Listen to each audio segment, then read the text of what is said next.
just making music like we always make music, and you know, doing things like this, and like, you know, just going along with our life. And then Adam, our manager, calls us, and he's like, yo, check your inbox in Gmail. There's like a really cool demo that this guy named Ari really wants you to cut and like see if you like it.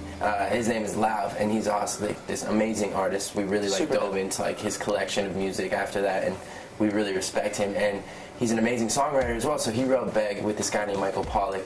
And yeah, it was pretty much just a phone call, and we listened to it and we loved it.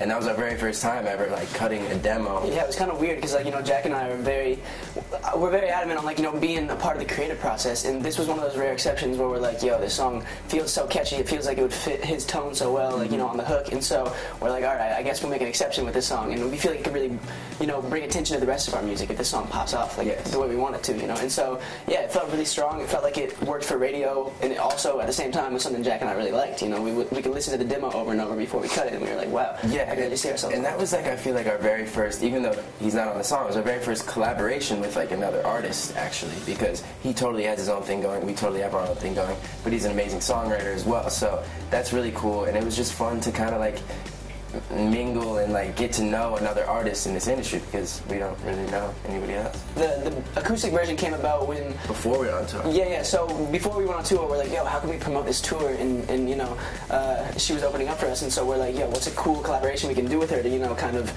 show people what's the vibe's going to be like on tour, and just kind of incorporate both the artists. And at the same time, we wanted to showcase the like verse, the Jack had Yes, written. I did have a rap verse that was supposed to be on the original song, because like, I always want to write my own bars, and like, I'm not really a singer, so it was kind of weird singing the second verse on the Beg, and we were kind of debating back and forth whether or not to put out the version with the second verse or the version with my rap verse. And the second verse just felt much more linear, and like, you know, it matched the same cadence of the first verse, so it just made more sense for radio. But the acoustic version allowed me to put my my rap verse on there finally, which was awesome, because I always wanted the world to hear that, and so this gave me a chance to do that. And we just had Olivia do my second verse instead. Yeah. It's just a little extra something to promote Beg, I feel like. You know, anything you do. We just released a vertical video a few days ago too, which is like another little thing you can do. And so, yeah, while it's at radio, we're just looking for any way to keep promoting it, you know, through these acoustic versions.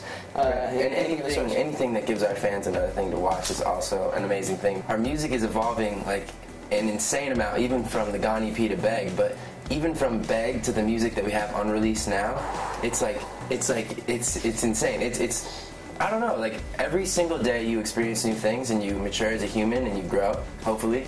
And I feel like that's something that we're doing now, especially. Yeah. And that translates into us writing like very true and honest music. That's what the biggest thing I feel like is Jack and I like won't settle at this point. Like we used to like compromise, like if a producer really liked a beat, we'd be like, all right, we'll try to make something on it, I guess, even if we didn't love it. But like now it's like, no, we gotta love what we're doing from the jump, and we're not gonna dive into anything unless we're truly like, you know, passionate about what we're writing about. And I feel like we've really been digging into ourselves with our writing, and like, you know, all these new songs are so personal, and so like you'll hear something and you'll be like, all right, I know exactly what that situation's about. Like our fans specifically, like they'll know. We want to drop a track every 2 weeks for as long as we can, you know, until we like run out of tracks. No, but we won't. But I don't think we will. Like endless music. We're going back to like June of 2016.